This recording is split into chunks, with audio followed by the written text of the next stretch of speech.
ya, perbedaan doktrinal, perbedaan pemikiran gitu tentang ini kan bicara soal sebenarnya akhir zaman gitu. Nah, akhir zamannya itu sebenarnya maksudnya gimana nih gitu. Nah, kalau akhir zaman di Revelation ini, di kitab Wahyu ini lebih ke arah bahwa dia sebenarnya bukan sesuatu yang dirasakan terlalu jauh gitu, tapi sesuatu yang memang akan segera. 24-nya menggambarkan Israel secara masa lalu, tapi juga Israel dalam pengertian masa kini.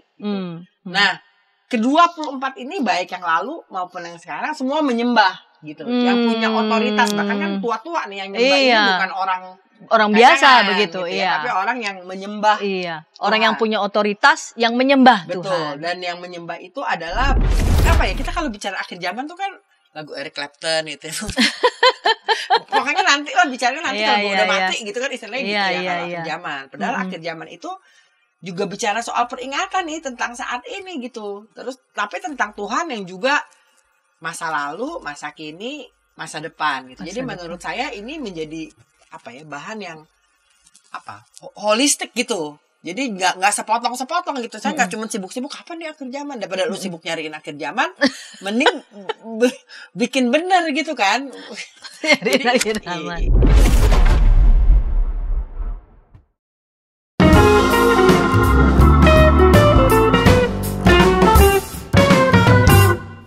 Sahabat EKB, sahabat Ngulik Alkitab, kita jumpa kembali dalam program Ngulik Alkitab. Program Ngulik Alkitab ini diselenggarakan sebagai media, sebagai sarana bagi kita membaca kitab suci dan menggali setiap pesan yang sangat berharga dalam setiap teks yang kita ulik dan tentu saja melihat relevansinya untuk kehidupan kita sehari-hari. Saya sebagai pemandu percakapan, Pendeta Santiani Manurung. Sahabat, dimulai Januari memang tahun 2025, program Ngulik Alkitab ini memulai teks yang diulik dari mulai kitab Wahyu. Dan episode kali ini kita akan melanjutkan ulikan teks kitab Wahyu dari kitab Wahyu pasal 4 ayat 1 sampai 11. Wahyu 4 ayat 1 sampai 11 diberi judul Akhir Zaman, Masa Kini, dan Masa Depan. Dan narasumber yang akan menolong kita untuk mengulik Wahyu 4 ayat 1 sampai 11 ini telah hadir di studio. Saya mau sapa lebih dulu, yaitu Ibu Pendeta Cordelia Gunawan. Salam jumpa Ibu Pendeta Cordelia. Salam jumpa Pendeta Santi. Pendeta Cordelia Gunawan di antara segala kesibukannya sebagai Ketua Umum BPMSW GKISW Jawa Barat boleh menyediakan waktu untuk menolong kita bersama-sama mengulik teks kitab Wahyu, khususnya Wahyu pasal 4 ayat 1 sampai 11. Baik Ibu Pendeta, kita akan mulai saja ya episode kali ini. Kita akan buka dalam doa. Ibu Pendeta dapat memimpin kita dalam doa. Ya. Mari kita berdoa. Ya Tuhan, kami bersyukur atas limpah ruah kasih setia Tuhan yang terus kami rasakan dalam keseharian kami.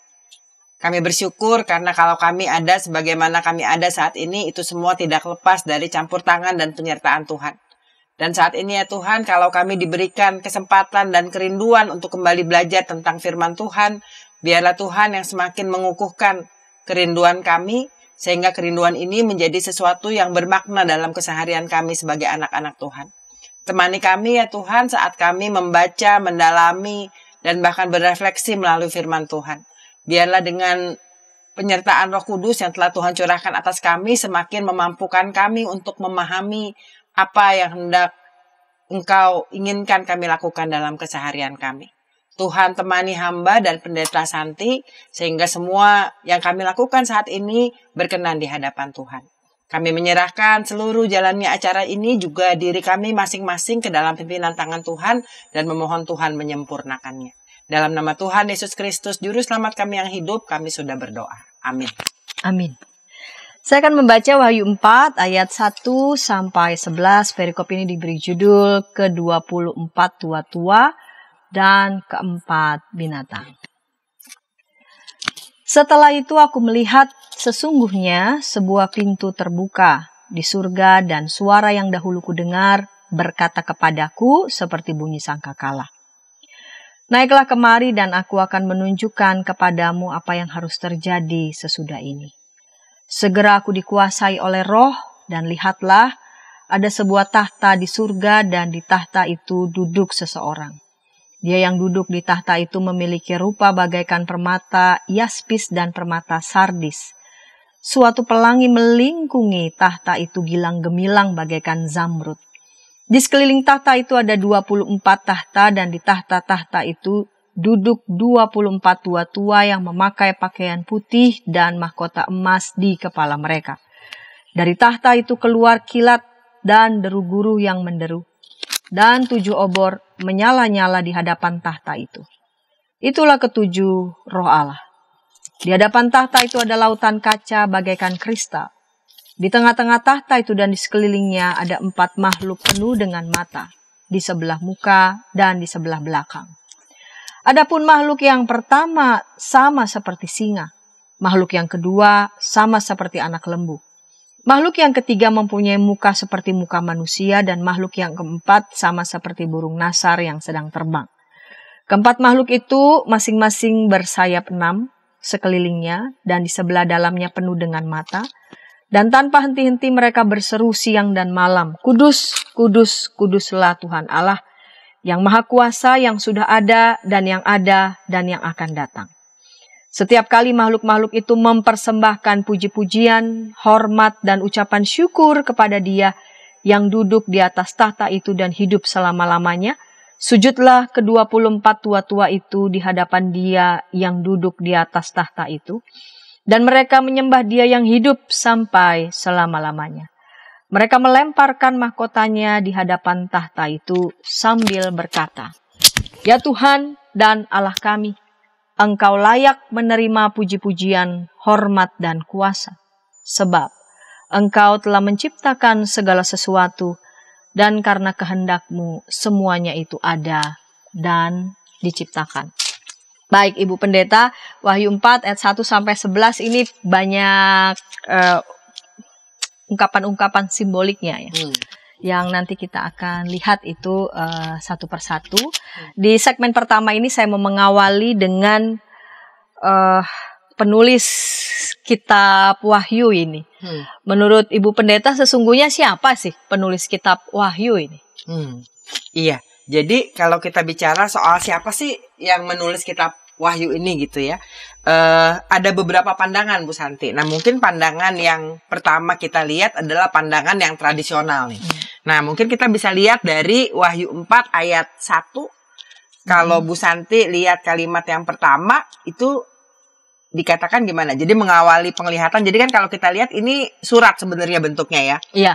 Nah terus ini setelah surat kepada jemaat di Laodikia. Nah terus di Wahyu 4 ayat 1 itu ada kata aku. Iya, gitu. setelah itu aku melihat. Iya. Ya. Nah aku ini menurut Bu Santi ini mengacunya kemana nih? Coba mungkin kita lihat di Wahyu 1 ayat 4. Bu Santi mungkin bisa tolong baca. Wahyu 1 ayat 4. Dari Yohanes kepada ketujuh jemaat di daerah Asia. Oke. Nah berarti kan kita tahu akunya ini Yohanes gitu ya. Terus kalau kita lihat Wahyu 1 ayat 9. Aku Yohanes, saudaramu yang dalam Yesus ikut serta dalam kesusahan, dalam kerajaan, dan dalam ketekunan, berada di pulau yang bernama Patmos karena firman Allah dan kesaksian Yesus. Nah, jadi kalau kita lihat di sini, aku ini mengacunya kepada Yohanes gitu ya. Dan terus nggak cuma kepada Yohanes, tapi udah lebih spesifik Yohanes yang tinggal di Patmos gitu ya, di Pulau Patmos. Nah, kalau pandangan bapak-bapak tradisional biasanya Wahyu kepada Yohanes ini berarti kita otomatis nih nge-refernya kemana Bu Santi? Penulis Injil Rasul Yohanes ya. Iya, jadi nah, pandangan tradisional jadi langsung biasanya menghubungkan bahwa Wahyu 4 ini ditulis oleh Yohanes yang sama dengan penulis Rasul Yohanes Injil, atau penulis Injil Yohanes gitu ya. Jadi ini pandangan tradisional. Nah, itu pandangan tradisional, terus sekarang beralih ke pandangan Bapak Gereja. Jadi kan ada pendekatannya, ada pandangan tradisional. Nah, begitu pandangan Bapak Gereja, ini udah agak ada pergeseran gitu. Biasanya kalau tradisional masih oke lah, masih sama gitu ya. Nah, begitu masuk ke Bapak-Bapak Gereja, ini mulai ada perbedaan pendapat gitu. Jadi ada yang menganggap beberapa Bapak-Bapak Gereja sama sependapat bahwa ini sama nih yang nulis. Sementara ada juga beberapa bapak gereja yang menolak bahwa Rasul Yohanes itu adalah penulis wahyu. Bukan menurut mereka. Kenapa? Karena pertimbangan secara beda doktrinnya, beda pemikirannya, beda bahasanya, beda gayanya gitu. Ini yang membuat jadi ada perbedaan gitu. Jadi begitu diteliti, enggak sama nih. Ada beberapa perbedaan-perbedaan. Kalau misalnya ya penggunaan kata-kata di Wahyu sama penggunaan kata-kata di Yohanes beda. Terus udah gitu bahasanya kayaknya di Yohanes bahasa Yunaninya lebih sophisticated ketimbang Wahyu gitu ya. Jadi bukan nih, nggak mungkin sama gitu kan. Kalau orang nulis kan pasti gaya bahasanya kelihatan. Betul. Nah dari situ dibilang bahwa enggak nih. Terus ada juga yang mengacu lagi lebih dalam. Terus bilang bahwa sebenarnya di Efesus ada 2 orang penulis yang namanya Yohanes. Satu Yohanes sang rasul, satu lagi Yohanes yang disebut Yohanes tua-tua. Jadi katanya ada 2 nih. Ada yang memang rasul Yohanes, tapi ada yang disebut tua-tua Yohanes gitu ya. Jadi terus dia bilang kayaknya nggak sama deh gitu. Jadi bagaimanapun pertimbangannya, tapi di bapak-bapak gereja itu berkembang pemahaman bahwa belum tentu nih sama Yohanesnya. Yohanesnya ini berbeda. Nah menurut saya Bu Santi emang saat kita baca ini perlu juga untuk melihat gitu ya lebih secara utuh. Jadi sebenarnya siapa sih yang nulis gitu ya? Karena kan ini kan udah baca Alkitab in advance gitu ya. Kalau kita cuman ngelihat jadi kita mesti lihat juga nih siapa nih yang ngelihat gitu ya. Yang ngelihat itu Yohanes yang memang kita nggak bisa samain langsung seperti penulis kitab Yohanes gitu ya. Ini perlu juga supaya nanti kita bisa punya gambaran. Jadi sebenarnya ini siapa nih yang nulis gitu ya. Terus kenapa kira-kira nulis begini dan lain sebagainya. Itu sih Bu Santi. Jadi ini 2 pandangan. Ada pandangan yang terakhir, ini pandangan modern gitu. Jadi pendekatannya bisa dari pandangan tradisional, bisa dari pandangan bapak-bapak gereja, bisa dari pandangan modern. Dan menurut saya di mana kita stand atau berdiri gitu ya kepada siapa, ini menentukan nanti kita mau ngelihat ini kira-kira seperti apa gitu. Atau siapa dia sesungguhnya begitu. Nanti membantu kita untuk menafsir, membantu kita untuk mengenal lebih dalam gitu. Itu sih. Ya, sebelum kita ke pandangan modern Ibu Pendeta. Pandangan Bapak gereja sendiri itu melihat ini sepertinya ini memang 2 penulis yang berbeda. Kalau salah satunya adalah penulis Injil Yohanes itu bahasa Yunaninya lebih wow. Iya, lebih wow gitu. Lebih wow. Dan begitu sangat mistik begitu ya. Lalu kemudian apakah cukup dari itu saja lalu ini sepertinya penulis yang berbeda walaupun namanya sama atau ada beberapa hal lain yang bapak-bapak gereja lihat bahwa ini rasanya penulis ini dua penulis yang berbeda walaupun namanya sama begitu. Iya. Jadi mungkin ini nggak cuman gaya bahasa itu awalnya ya, tapi walaupun itu jadi sangat dasar kan gitu. Maksudnya kalau orang ngomong gaya bahasa kan kita bisa kenal gitu ya. Itu mungkin menjadi sesuatu yang udah kayaknya bukan nih gitu kan. Kalau orang ngomong gaya bahasa surat, bahkan gaya bahasa ngomong kan orang langsung tahu ini ditiruin nih gitu. Gaya bahasa khotbah juga beda.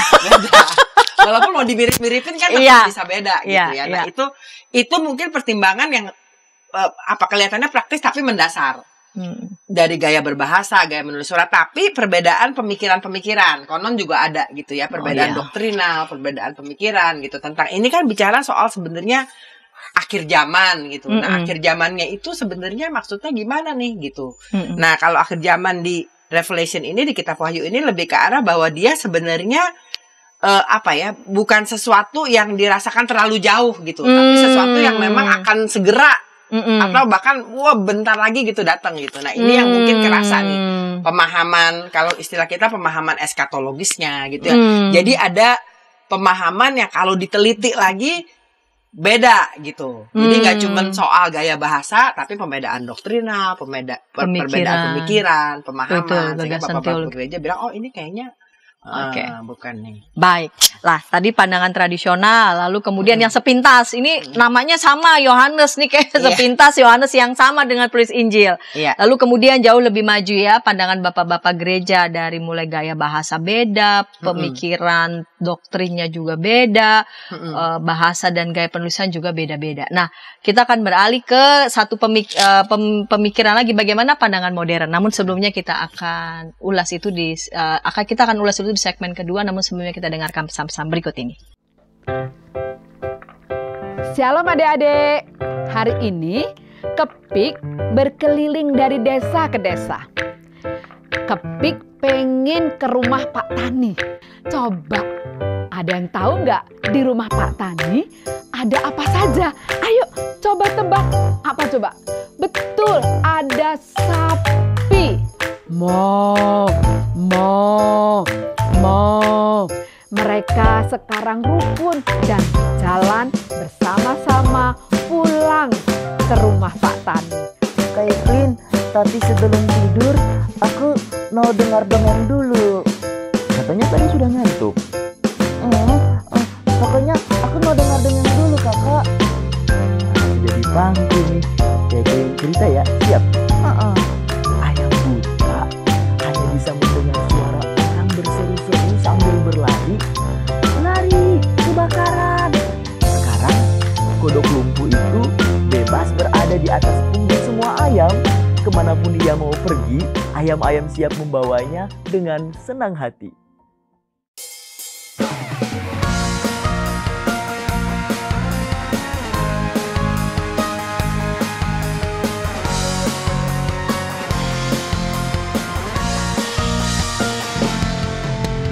Hormat pada orang tua, menyayangi binatang, rajin ke sekolah minggu, selalu giat belajar, tidak membedakan orang, semua dijadikan sahabat, dipercaya oleh guru-guru di sekolah. Kiki dan Didi, sahabat yang baik, gembira menolong siapapun, membela yang lemah, menegur yang salah. Kiki dan Didi, sahabat yang asyik. Hai kiddos. Ku datang dan Inci, betul. Kodok lumpuh dan ayam buta Kiddy time.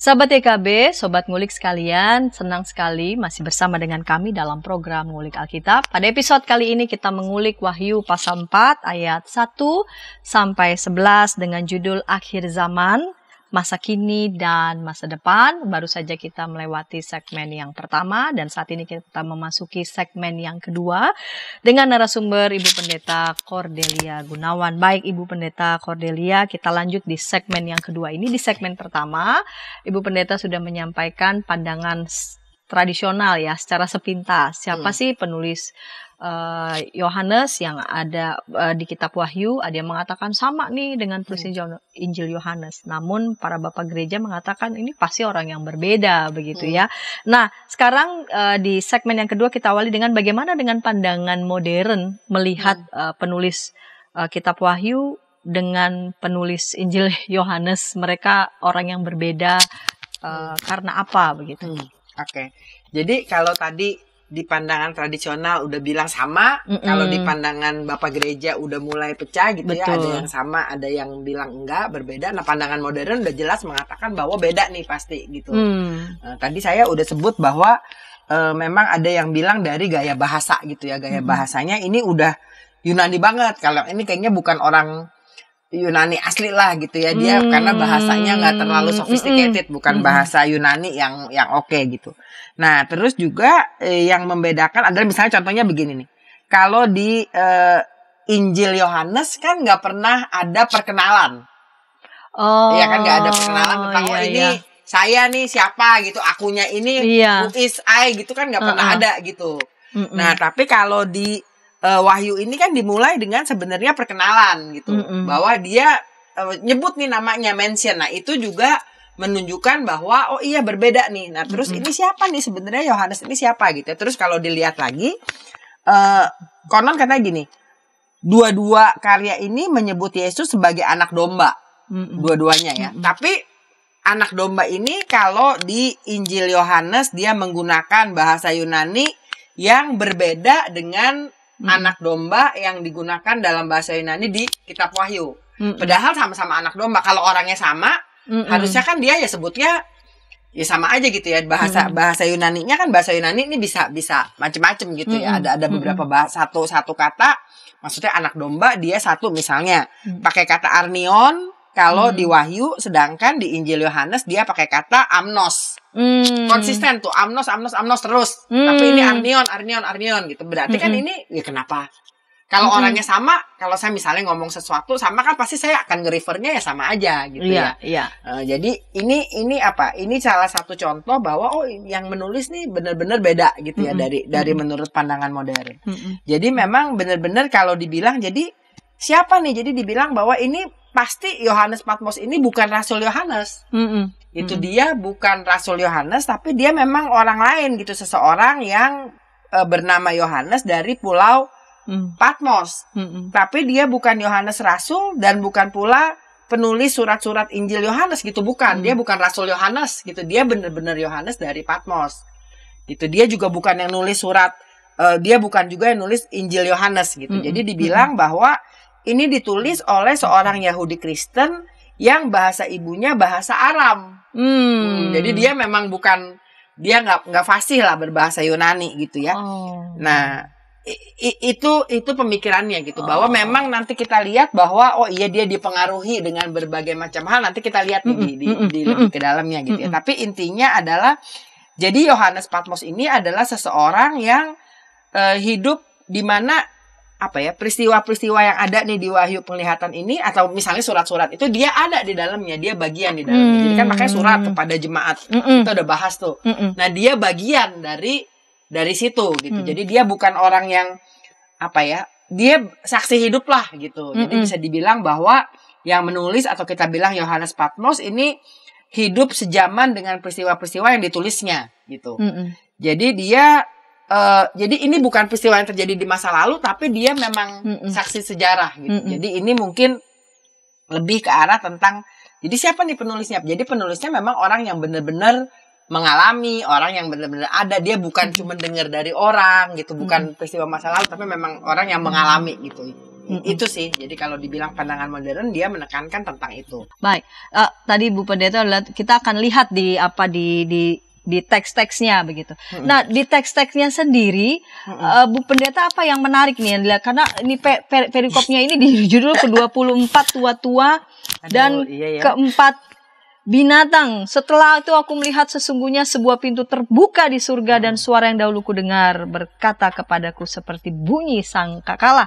Naiklah kemari dan aku akan menunjukkan kepadamu apa yang harus terjadi sesudah ini. Tadi Bu Pendeta sudah mengatakan ya, ini Yohanes di Pulau Patmos ini adalah saksi hidup gitu. Beberapa surat yang dikirimkan kepada beberapa jemaat, kepada 7 jemaat, Yohanes ini adalah saksi hidup, ada di situ bersama-sama dengan konteks yang ada di situ. Nah, apa sih sebetulnya yang dialami oleh Yohanes di Pulau Patmos ini dalam penglihatannya? Jadi memang kalau kita ngelihat nih, mungkin awal dulu nih Bu Santi. Jadi kalau Bu Santi dengar kata sangkakala, biasanya kita terkait dengan apa tuh sangkakala? Apa ya bunyi sangkakala itu apa? Bila sangkakala menggegap dan zaman berhenti. Berarti tanda bahwa zaman siap berhenti begitu. Iya, jadi kan berarti kalau dilihat bunyi sangkakala ini kan bukan sesuatu yang asing sebenarnya ya. Kalau kita lihat ya, misalnya bunyi sangkakala ini dipakai berkali-kali dan biasanya di Perjanjian Lama juga. Jadi bunyi sangkakala ini apa ya, bukan barang baru tapi identik dengan, biasanya begitu dengan bunyi sangkakala orang langsung tahu nih ini ngomong soal akhir zaman gitu. Kita aja kan juga kalau nyanyi langsung tahu biasanya itu di kebaktian penghiburan ya. gitu ya. Jadi maksudnya ini bicara apa, penglihatan ini begitu, ini kan agak aneh kalau kita baca gitu ya. Kalau Bu Santi coba lihat tadi yang Bu Santi baca gitu. Terus dibilang suara yang dahulu ku dengar berkata kepadaku seperti bunyi sangkakala. Saya baca gitu kok suara bisa seperti bunyi sangkakala ya nggak jadi suara dong gitu maksudnya. Oh, Iya kan? iya. Suara kan sebenarnya something yang kita paham, kalimat, kita ngomong gini. Tapi ini kan suara seperti bunyi sangkakala. Iya, gitu. berkatalah kepadaku seperti bunyi sangkakala. Betul. Jadi kurang jelas sebenarnya mau Kurang ngomong jelas. apa. Ini apa sih gitu. Iya. Tapi ini menandakan sebenarnya tentang apa ya? Tentang pengharapan, tentang akhir zaman gitu. Karena bunyi sangkakala ini kan kita langsung kelak, oh iya nih, ini berarti tentang peristiwa akhir zaman gitu ya. Jadi mungkin itu dulu bahwa di Wahyu 4 ini setelah ngomong tentang penderitaan, tentang teguran supaya jemaat ini mesti hidup benar dan lain sebagainya, dia mulai masuk tentang akhir zaman gitu. Jadi ini sebenarnya mau mensejajarkan bahwa hidup yang benar nih gitu. Di zaman itu banyak orang-orang yang hidupnya nggak benar. Sebagai anak-anak Tuhan justru hidup mesti benar karena apa? Karena akhir zaman nih istilahnya udah deket gitu ya, udah bunyi, dia mengalami penglihatan, dia diingatkan lagi tentang akhir zaman. Nah mungkin itu jadi pengantarnya dulu gitu bahwa kenapa dia habis memperingatkan gitu ya atau menegur atau apapun namanya yang sudah dibahas itu, terus dia memulai dengan oh ini penglihatan dia tentang akhir zaman. Nah menarik juga kalau kita lihat di berikutnya Bu Santi. Ya. Mungkin Bu Santi Ya, bisa ayat tolong 2. baca. Iya. Segera aku dikuasai oleh roh dan lihatlah ada sebuah tahta di surga dan di tahta itu duduk seseorang. Iya, mungkin boleh lanjut. Dia yang duduk di tahta itu memiliki rupa bagaikan permata yaspis dan permata sardis. Suatu pelangi melingkungi tahta itu gilang gemilang bagaikan zamrud. Nah, ini kalau kita baca kita terus udah makin bingung gitu. Sampai saya kepikir ini apa mesti digambarin? Iya, apa itu dia. Gitu, Iya, sama ini apa sih sebenarnya gitu. Tapi tadi kan itu ya, kita udah bicara soal akhir zaman. Berarti ini bicara soal akhir zaman. Terus gak cuma bicara soal akhir zaman, ini kalau dilihat di sini kan berarti dia bicara tentang surga. Akhir zaman pasti ada hubungannya dengan Tuhan, dengan tahta gitu ya.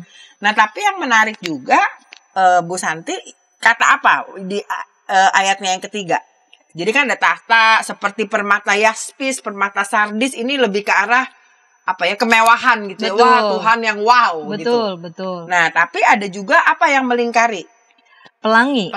Nah, kalau pelangi ini sebenarnya lambangnya lambang apa nih kalau kita ingat-ingat di Perjanjian pengharapan. Lama? Iya, Harapan. Terus pelangi pertama kali kan juga menjadi lambang janji Betul, gitu ya. betul. Keselamatan, janji gitu. Iya. Kalau kita ingat Nuh dan lain sebagainya gitu. Iya. Jadi sebenarnya di tengah-tengah segala kesulitan ini menjadi menarik juga gitu untuk melihat bahwa jadi titik mananya gini, ini akhir zaman gitu. Terus waktu bicara soal akhir zaman berarti akhir zaman ini terkait dengan Tuhan yang begitu maha kuasa, yang begitu wow gitu ya, seperti permata. Tapi juga gini, jadi akhir zaman mengandung sebuah penghakiman, tapi juga mengandung penghakiman yang dilakukan oleh Tuhan yang begitu luar biasa, tapi juga janji. Tuhan yang jadi sosoknya nih emang agak complicated gitu ya. Dia sosok yang menghakimi, mengadili, namun juga sekaligus ada janji, ada pengharapan. Iya, ada pengharapan gitu. Jadi waktu kita bicara soal akhir zaman, ini menjadi something yang terrifying gitu ya, sesuatu yang mungkin mengerikan nih, karena kan terus kita mesti begini. Iya, bersiap-siap gitu ya. Mesti benar nih kan, diawali dengan teguran-teguran. Betul. Mesti begini gitu ya, keras. Akhir zaman ini kan kita selalu membayangkan sesuatu yang menakutkan gitu. Betul. Tuhan serem. begitu luar biasa, Betul. serem, tapi kita nggak boleh lupa gitu bahwa ada suatu pelangi melingkar. Nah, pelangi ini kan lambang perjanjian nih. Betul. Pelangi ini kan lambang kehidupan gitu. Nah, ini yang mungkin menurut saya ini menjadi sesuatu yang sesuatu yang menarik gitu. Nah, kalau kita lihat sendiri Bu Santi soal penglihatan-penglihatan, sebenarnya kan kalau kita baca Alkitab di bawahnya ada tuh ya. Jadi kalau 4 di bawah nih 4 ayat 2 dan 3 itu dibandingkan dengan Yehezkiel. Jadi kalau 1 ayat 26 sampai 28 ya. Jadi kalau kita lihat di sini kan berarti sebenarnya ini sama penglihatan-penglihatan ini sama seperti nubuatan-nubuatan nabi-nabi. Iya, jadi bukan sama sekali Zakaria. Baru di situ begitu ya. Iya, jadi benar-benar penglihatan Yehezkiel, Zakaria saat melihat kemuliaan Allah gitu. Nah, ini juga penglihatan yang dialami oleh Yohanes di Patmos gitu ya. Jadi mungkin tentang kemuliaan Allah sama nih. Cuman yang menarik juga bahwa ini nih. Jadi kalau ini kan kalau kita lihat ada Yehezkiel gitu ya. Terus kita lihat ada Zakaria. Tapi yang menarik ada Keluaran. Keluaran kan bukan bicara soal nabi. Gitu. Mm-mm. Nah, Keluaran ini Betul. kan bicara soal bangsa Israel gitu. Ya. Nah, mungkin Bu Santi bisa tolong lihat Ya. Keluaran 19 ayat 16. Keluaran 19. Lalu terjadilah pada hari ketiga di pagi hari ada guruh, kilat, dan awan tebal di atas gunung, serta bunyi sangkakala yang sangat keras, sehingga semua orang yang ada di perkemahan gemetar. Nah, ini kan maksudnya jadi apa ya? Jadi ini penglihatan tentang akhir zaman, tapi mengambil setting kalau di Keluaran itu juga sama. Ada guru, ada kilat, Iya. ada bunyi sangkakala yang keras. Jadi bunyi sangkakala ini tentang akhir zaman, tapi juga tentang peringatan gitu ya. Betul, betul. Jadi maksudnya kalau kita lihat bahwa ini penekanannya apa tentang janji, tapi juga tentang peringatan secara massal gitu.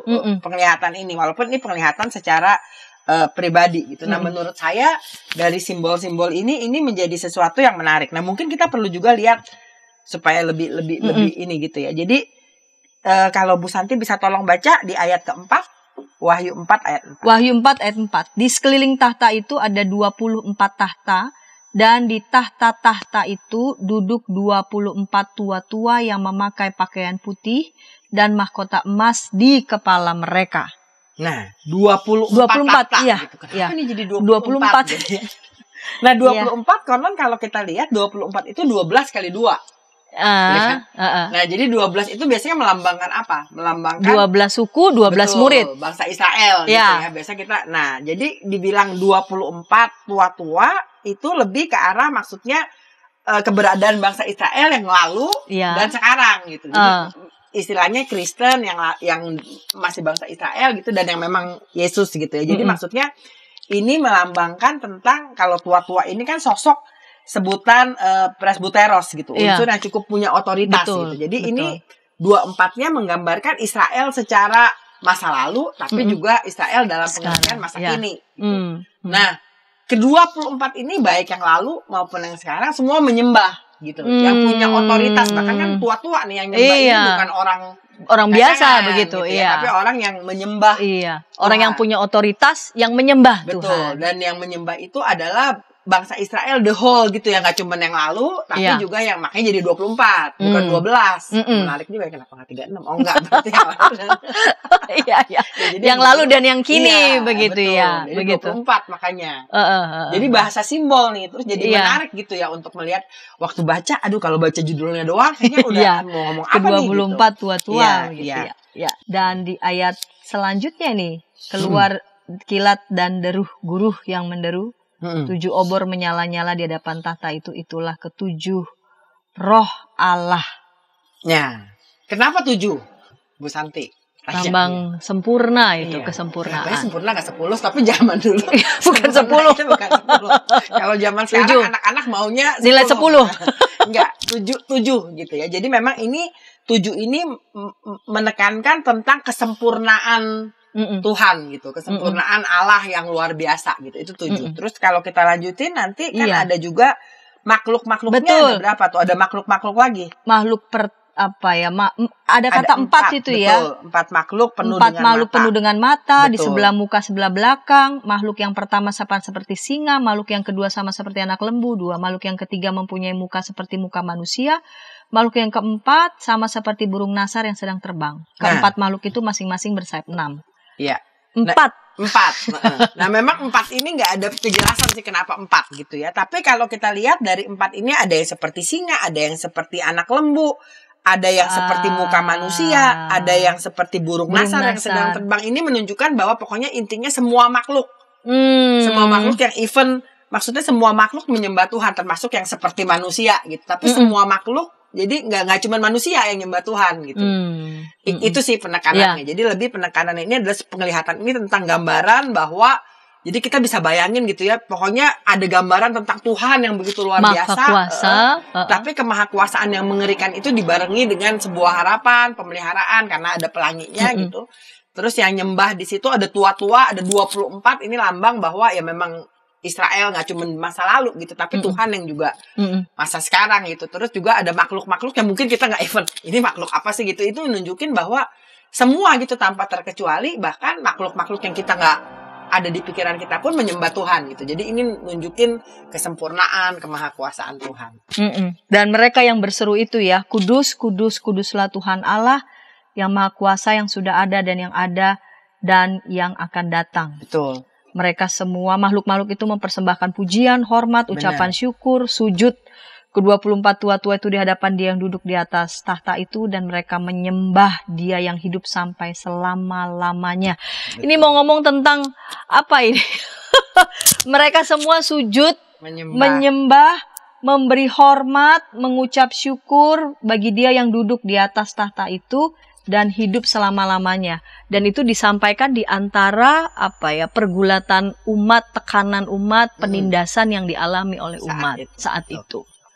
Jadi mereka tadi kan Bu Pendeta di bagian awal mengatakan nih, ini ada nih orang-orang yang memang tidak lagi menghayati imannya, tetapi ada orang-orang yang tetap teguh pada imannya betapapun dalam persoalan bahkan persekusi sekalipun, penyiksaan. Tapi lihatlah, Dia yang nanti akan datang itu bukan saja yang menghakimi, melainkan akan memberikan janji. Lalu kemudian ada kata pengharapan. Lalu mereka melemparkan mahkotanya di hadapan tahta itu sambil berkata, ya Tuhan dan Allah kami, Engkau layak menerima puji-pujian, hormat dan kuasa. Apakah mau dikatakan bahwa mereka yang setia itu nanti akan bersama-sama dengan Dia? Iya, jadi memang kalau kita lihat lagi siapa gitu ya, ditempatin dalam dalam konteks penderitaannya gitu. Ini menjadi menarik gitu ya, bahwa yang memuji ini adalah orang-orang yang dipersekusi yang tadi Bu Santi bilang gitu. Jadi dibilang mereka melemparkan mahkota di hadapan tahta, terus bahwa ini kan jadi gini ya udahlah, ini bukan soal gue gitu, tapi Tuhan yang layak, Tuhan yang punya kuasa di tengah-tengah segala penyiksaan gitu. Ini kan sebenarnya simbol pengharapan gitu. Jadi akhir zaman saat itu buat mereka mengatakan bahwa ini juga pasti this will pass gitu ya. Semua ini pun akan berlalu. Iya, jadi mahkota dia, kehormatan dia udah dia lempar aja gitu. Mereka melemparkan, terus Tuhan dan semua makhluk loh, nggak cuma manusia gitu, semua makhluk menyembah. Oke, baik. Kita akan lanjut di segmen ketiga mengenai, karena ya judulnya ada akhir zaman, masa kini dan masa depan, apa relevansinya untuk kita semua di masa kini. Kita akan ulas segmen ketiga, namun sebelumnya kita dengarkan pesan-pesan berikut ini. Shalom adik-adik.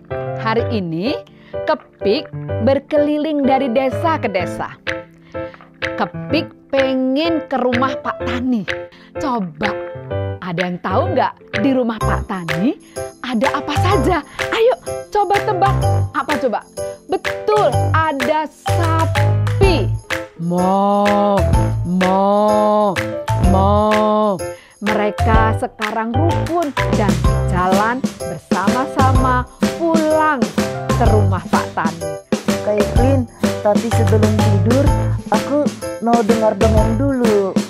Katanya tadi sudah ngantuk. Pokoknya aku mau dengar dongeng dulu, Kakak. Jadi pangku nih. Kayak cerita ya, siap? Ayam buta hanya bisa mendengar suara orang berseru-seru sambil berlari kebakaran. Sekarang kodok lumpuh itu bebas berada di atas punggung semua ayam. Kemanapun dia mau pergi, ayam-ayam siap membawanya dengan senang hati.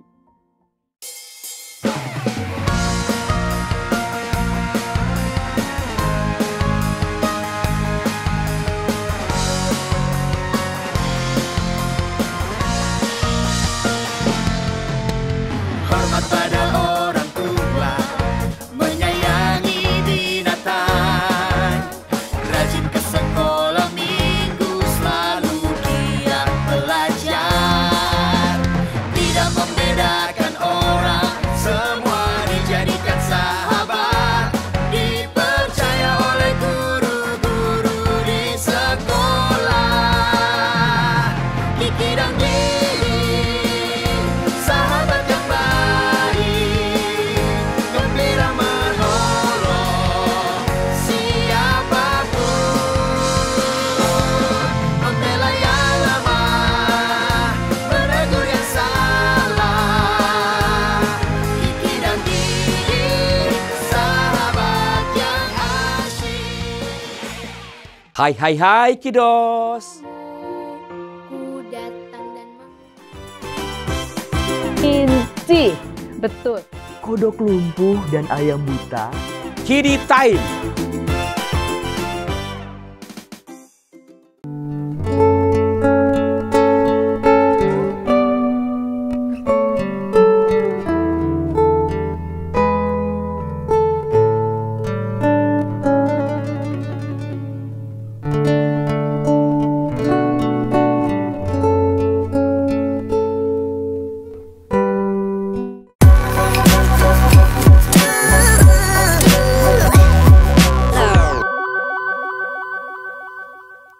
Sahabat EKB, sahabat ngulik, senang masih bersama dengan kami dalam program Ngulik Alkitab. Pada episode kali ini kita mengulik Wahyu pasal 4 ayat 1 sampai 11 diberi judul Akhir Zaman, Masa Kini dan Masa Depan dengan narasumber Ibu Pendeta Cordelia Gunawan sebagai Ketua Umum BPMSW GKISW Jawa Barat. Kita lanjut di segmen ketiga, segmen penutup ini.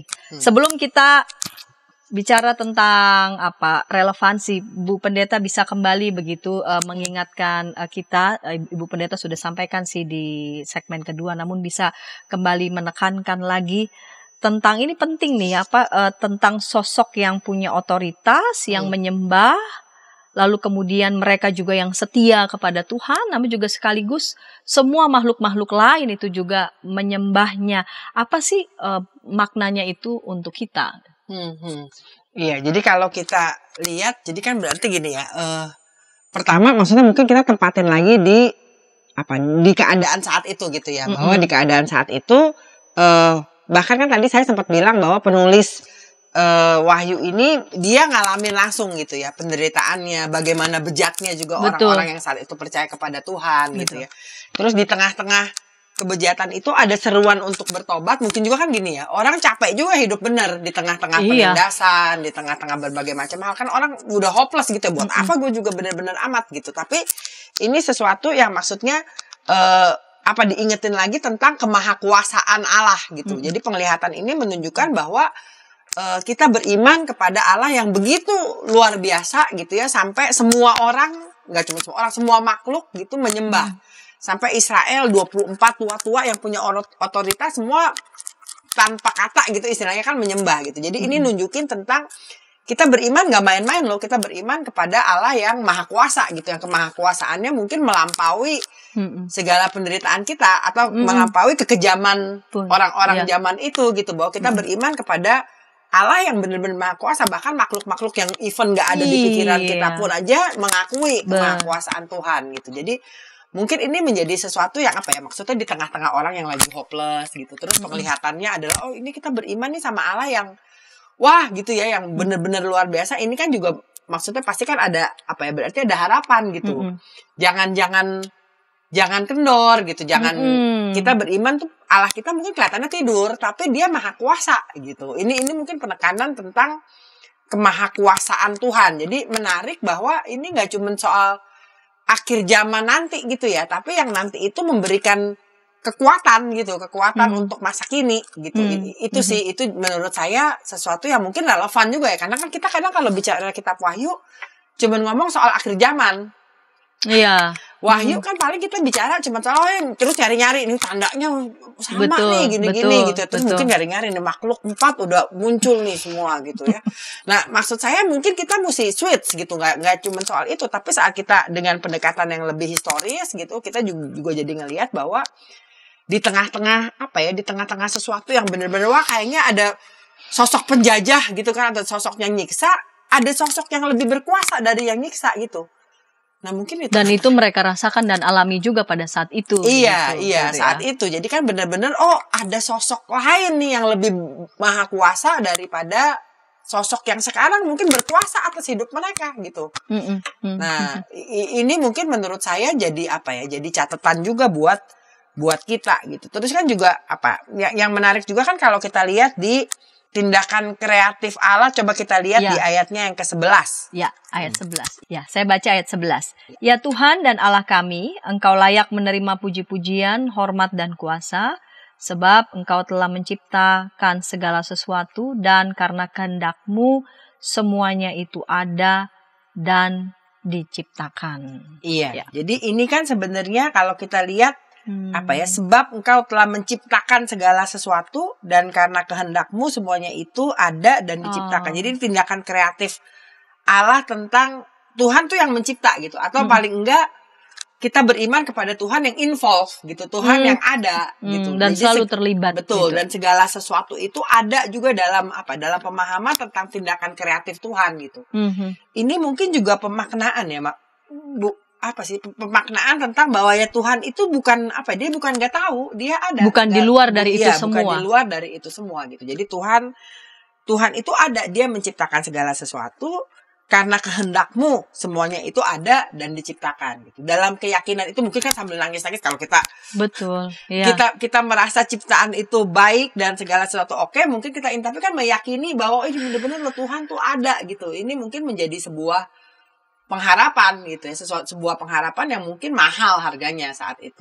Jadi menurut saya menarik nih saat kita bisa menempatkan Wahyu 4 ayat 1 sampai 11 ini di dalam konteksnya gitu ya, bahwa dia yang sedang menderita terus meyakini. Tapi ini kan sisi apa? Ini sisi bukan romantisme beriman ya, tapi maksudnya apa, sisi kekuatan atau pengharapan, tapi di satu sisi juga ada peringatan keras gitu. Peringatan keras karena kalau mungkin Bu Santi yang udah memandu acara ini terus belajar tentang jemaat-jemaat, ini juga bukan jemaat yang baik-baik amat. Betul, gitu. betul, persis. Jadi banyak hal yang bermasalah juga. Bermasalah gitu ya. Makanya bertobat loh gitu ya. Tapi mungkin menurut saya ini juga menarik untuk memahami bahwa apa ya, kita beriman kepada Tuhan yang juga tahu gitu kan. Kadang gini ya, orang jadi jahat nggak serta-merta dia jahat gitu. Mungkin kejahatan-kejahatan atau pelanggaran-pelanggaran yang dilakukan oleh jemaat saat itu adalah bentuk ketidakpuasan emosi mereka bahwa segala sesuatu ini percuma aja gitu mungkin ya. Jadi ini kan kembali penegasan bahwa enggak nih, Tuhan ada kok. Jadi lu hidup bener gitu. Tuhan tuh ada gitu. Jadi Tuhan tuh ada, lu hidup bener dan berarti ada pengharapan. Hidup bener itu juga nggak sia-sia gitu. Nah, itu yang mungkin itu yang mungkin menurut saya juga apa ya, ngomong ke kita juga gitu. Kadang-kadang kan kita juga bosan ya jadi orang baik di tengah-tengah mungkin orang yang nggak baik gitu.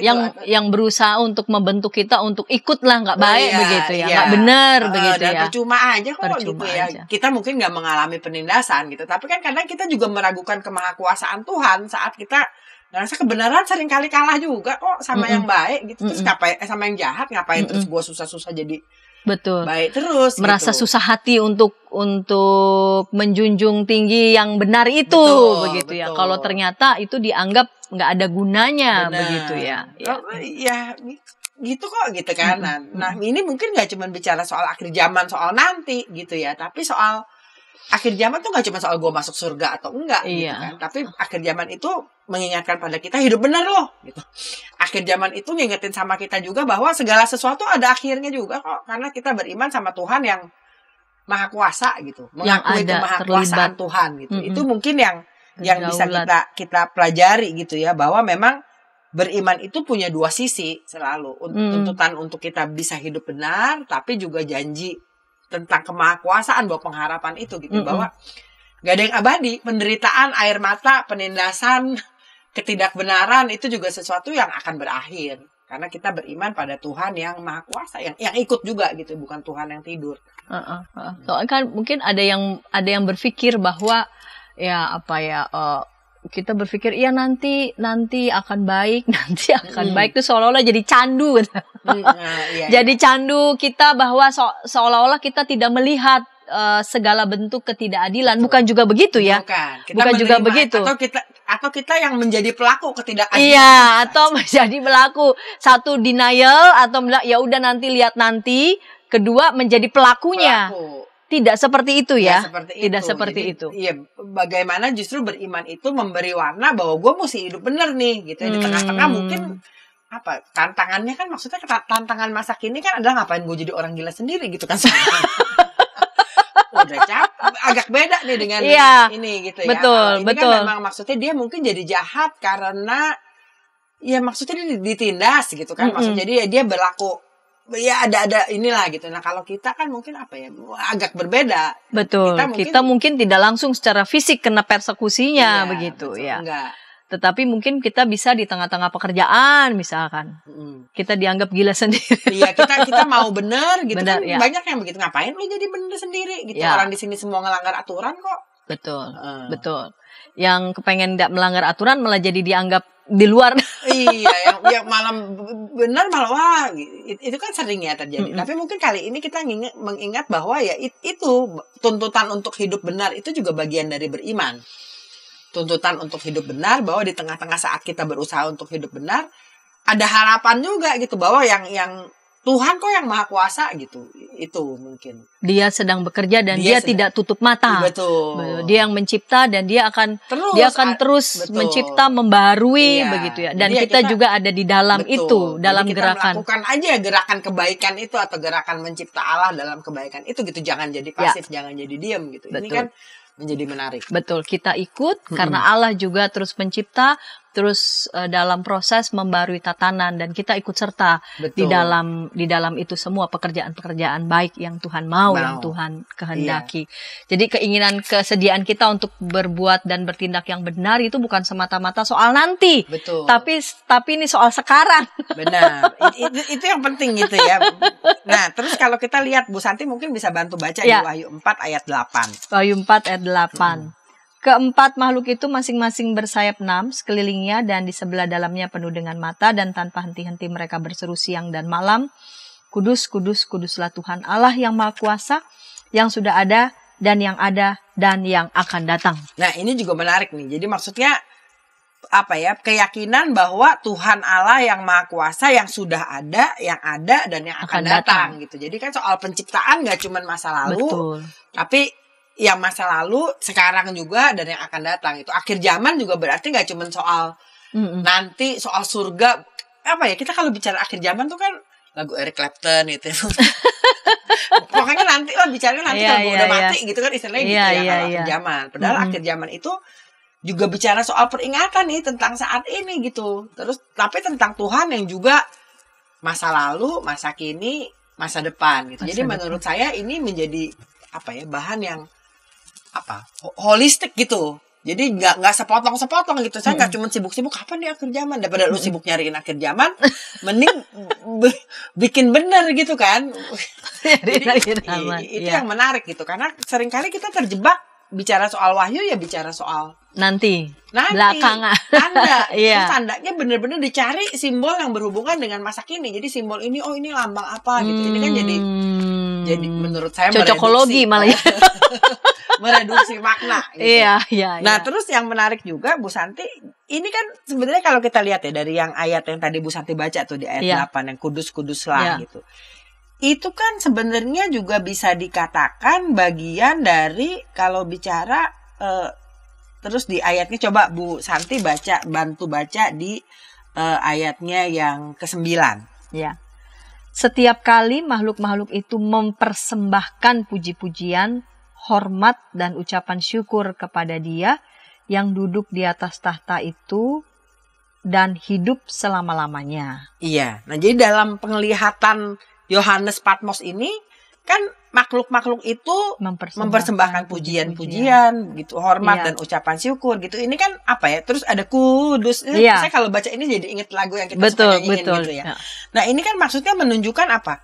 Bahkan dalam penglihatan itu ada apa ya, pementingan soal himne, puji-pujian gitu ya, memuji Tuhan gitu. Ini menarik gitu ya, menurut saya menarik karena mengakui kemahakuasaan Tuhan dalam penglihatan ditujukan dengan sebuah sikap dalam liturgi, sikap dalam memuji gitu ya. Ini kan yang mungkin kita miss untuk lihat. Kalau akhir zaman masa bicara soal apa ya, bagaimana bersikap memuji Tuhan gitu. Terus saya jadi mikir-mikir gitu ya. Terus ini kan dalam keadaan apa ya, dalam keadaan susah, terus dia diingatkan tentang kemahakuasaan Tuhan, terus makhluk-makhluk ini menyembah terus ini memuji, menyanyi. Kita kan jadi kebayang kebaktian gitu. Betul. Terus saya juga jadi berpikir waktu kita nyanyi, waktu kita memuji Tuhan, sebenarnya itu sikap yang benar-benar keluar dari hati kita nggak gitu ya? Atau kadang-kala kita tuh terjebak dalam apa ya, kebaktian aja, gue nyanyi aja. Bahkan yang lebih prihatin lagi adalah yang penting dalam kebaktian kan bukan nyanyi. Apa yang penting? Khotbah. Saya telat datang juga bodo amat deh kalau cuma bagian nyanyi gitu kan. Karena kita nggak ngerasa waktu nyanyi saya memuji, saya menyembah. Ini bagian dari pengakuan saya gitu kan. Seringkali menurut saya kita miss gitu. Betul. Atau nanti tunggu berkat baru datang. Atau nggak apa-apa lah, yang penting balik lagi gitu. Yang penting balik lagi. Iya. Bodoh lah. Iya, betul. Iya, padahal nyanyi itu sarana dari memuji Tuhan. Gitu. Menyembah Tuhan. Menyembah Tuhan. Himne Betul. itu bagian dari ini kan jadi apa Sikap ya? diri ya, Betul. betul ya, sikap Dan diri. menarik ini saya temukan saat mempersiapkan tentang akhir zaman gitu. Ah, Padahal akhir zaman kan kita nggak pernah bicara soal liturgi, Iya, gitu iya, ya, iya, atau soal iya, apa. Ternyata iya. justru saat bicara ini penglihatan itu dialami dalam sebuah sikap penyembahan gitu ya. Itu Betul. yang mungkin kita perlu juga gitu ya untuk belajar, relevansi buat kita nih. Iya. Mungkin jadi agak kita kok jadi, tapi ini yang kenyataannya kan bahwa mungkin saat bicara soal ini Wahyu 4 ayat 1 sampai 11 kita juga ngelihat sikap menyembah kita ke Tuhan khususnya di dalam kebaktian gitu saat kita Betul. memuji Tuhan. Betul. Karena bisa juga kan kita nyanyi datar aja gitu. Betul. B aja. Betul. Bahkan Betul. generasi sekarang ada Nggak yang mau nyanyi. Padahal Bahkan nyanyi bisa itu- menandai di beberapa jemaat yang nyanyi cuman PNJ, yang lainnya Nah. semua cuman kayak komat kamit. Nah. Ini punya antusiasme apa Betul. enggak Nah, gitu tapi loh. Mungkin, iya, tapi mungkin kan jadi berkaca buat kita juga ya. Mungkin kita nih sebagai penyelenggara kebaktian perlu juga ngelihat ini kita memberi ruang nggak buat orang menyembah Tuhan gitu. Jadi nyanyi nggak cuman bagian Betul. dari liturgi nyanyian jemaat, ini bagian untuk menyembah Iya. puji-pujian gitu ya, untuk menyembah Iya. menyatakan syukur. Iya. Nah, ini menurut Umat saya, datang sudah punya sikap kesediaan Betul. untuk menyembah Dia Iya. lewat nyanyian, Betul. lewat puji-pujian mengakui gitu. kemahakuasaan Tuhan. Jadi kan Iya. powerful nih Betul, sebenarnya. betul. Heeh, Betul. nah, Jadi mungkin- ketika bernyanyi itu udah benar-benar bernyanyi Iya, dengan sepenuh hati betul. begitu ya, dengan segenap hati Iya, begitu. jadi ini menjadi apa? Jadi ibadah ini kan utuh.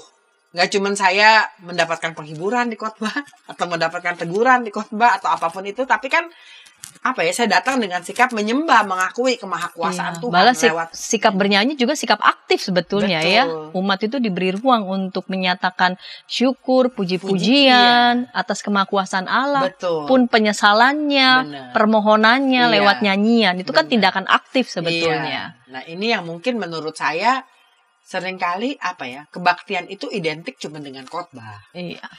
Duduk dengan Bahkan kita kan ngerasa ya bukan tentang gue. Iya kan, ya duduk ya gue betul. cuma tentang khotbahnya Denger doang. aja, Padahal kan betul. sebenarnya kita berperan aktif saat kita Betul, nyanyi. Ini betul. persembahan Betul. kita, ini madah kita. Betul. gitu. Nah, Ini syukur kita Betul. begitu. Kita diberi kesempatan untuk memuji kemahakuasaan Tuhan ya lewat. Jadi powerful gitu ya nyanyian kita gitu. Iya, kebayang kalau mereka pada saat itu dalam situasi pun tekanan, iya itu ya, kesediaan mereka memuji Tuhan itu masih Betul, tetap masih ada. antusias, itu Iya. luar biasa. Dan kita temukan justru lagi sedang Dari bicara tentang akhir Padahal zaman. Kita kalau bicara akhir zaman kan bicaranya nggak begitu.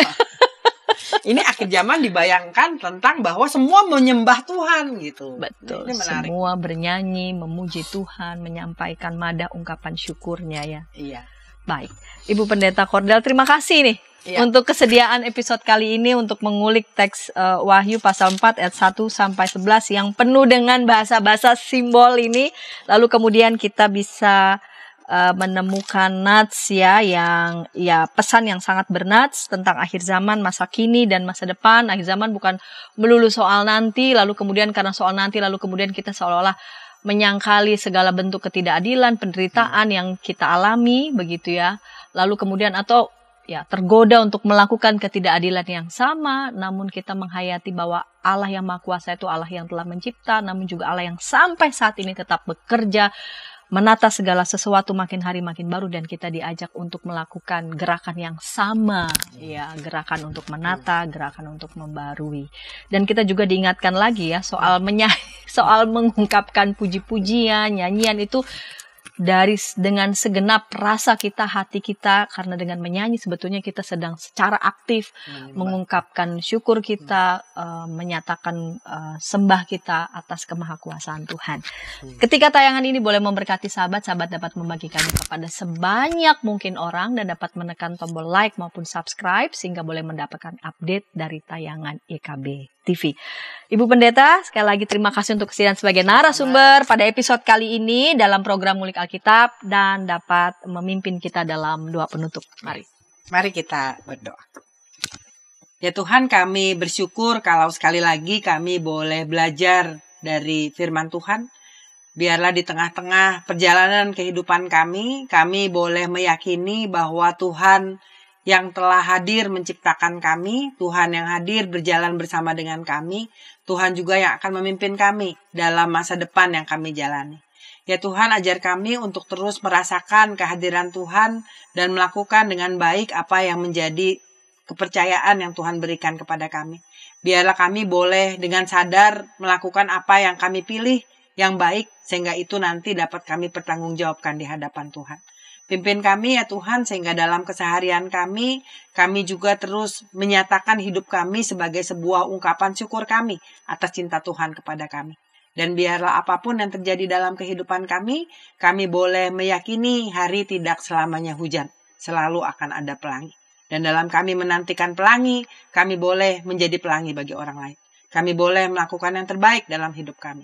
Dan biarlah segala sesuatu yang kami lakukan, semuanya semata-mata hanya karena cinta kami kepada Tuhan. Kami menyerahkan hidup kami untuk terus Tuhan pimpin. Kami menyerahkan seluruh keberadaan kami ke dalam tangan Tuhan.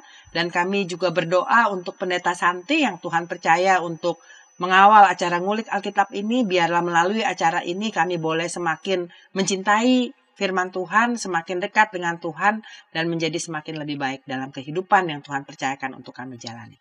Dalam nama Tuhan Yesus Kristus, Juru Selamat kami yang hidup, kami sudah berdoa. Amin. Amin.